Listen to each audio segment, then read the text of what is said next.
इस कहानी के पहले भाग में आपने देखा कि कैसे रति की शादी एक ऐसे घर में हो जाती है जहां उसकी सास सौतेली होती है और वो पूरे घर वालों को अपने इशारों पर नचाती है।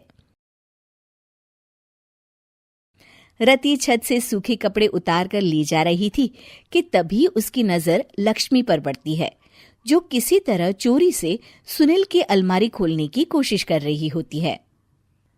अरे, ये माँ जी को क्या हो गया? चोरों जैसे क्यों आप मेरी अलमारी खोल रही हैं माँ जी? आपको क्या चाहिए मुझे बताइए। अरे वाह, क्या चाहिए मुझे बताइए।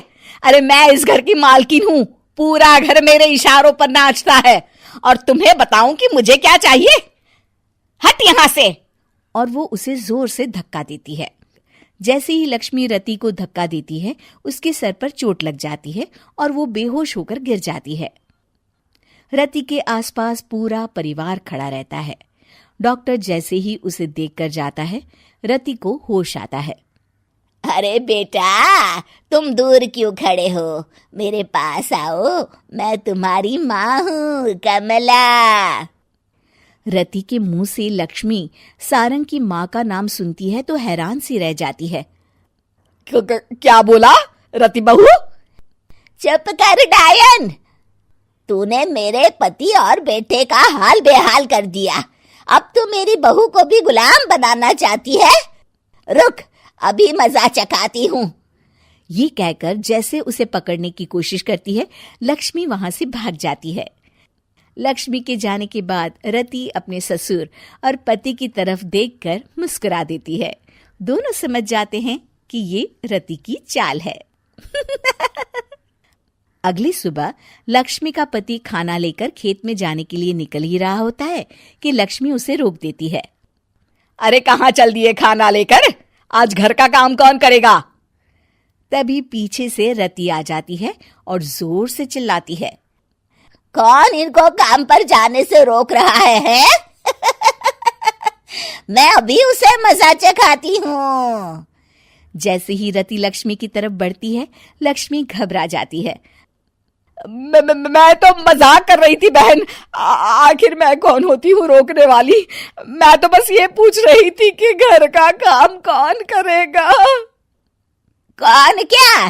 तू करेगी। चल उठा झाड़ू और शुरू हो जा। लक्ष्मी पूरे घर में झाड़ू पोछा लगा रही होती है कि अचानक सामने सारंग खड़ा हो जाता है।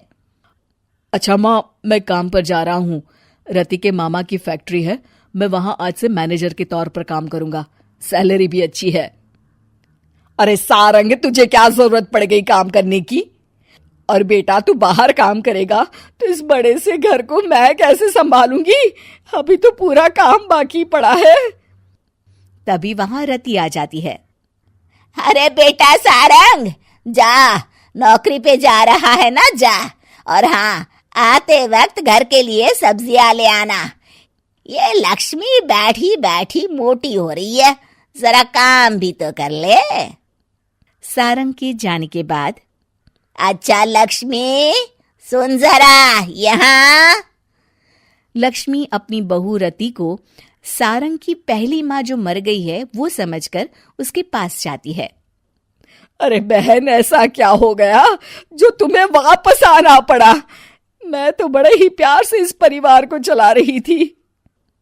प्यार से तो मैं बहुत साल से तुझे मजा चखाना चाहती थी, लेकिन किसी औरत का शरीर मुझे नहीं मिल रहा था प्रवेश करने के लिए। अब से ना मैं बहू के शरीर में रहूंगी। और हाँ, तूने कोई भी चालाकी दिखाई या मेरे घर के लोगों को परेशान करने की कोशिश की तो तेरा गला दबा दूंगी। लक्ष्मी रति के मुंह से ये सुनकर डर जाती है और शाम को अपने बेटे और पति के सामने जाकर कहती है, तुम दोनों मुझे माफ कर दो। मैं अब तुम दोनों को कभी परेशान नहीं करूंगी। और बहू, तुम मेरी बेटी की तरह हो, बस अब बेटी की तरह ही बनकर रहना। लक्ष्मी उन लोगों को इतना कहकर वहां से चली जाती है और उसके जाने के बाद तीनों एक दूसरे की तरफ देखकर हंस देते हैं।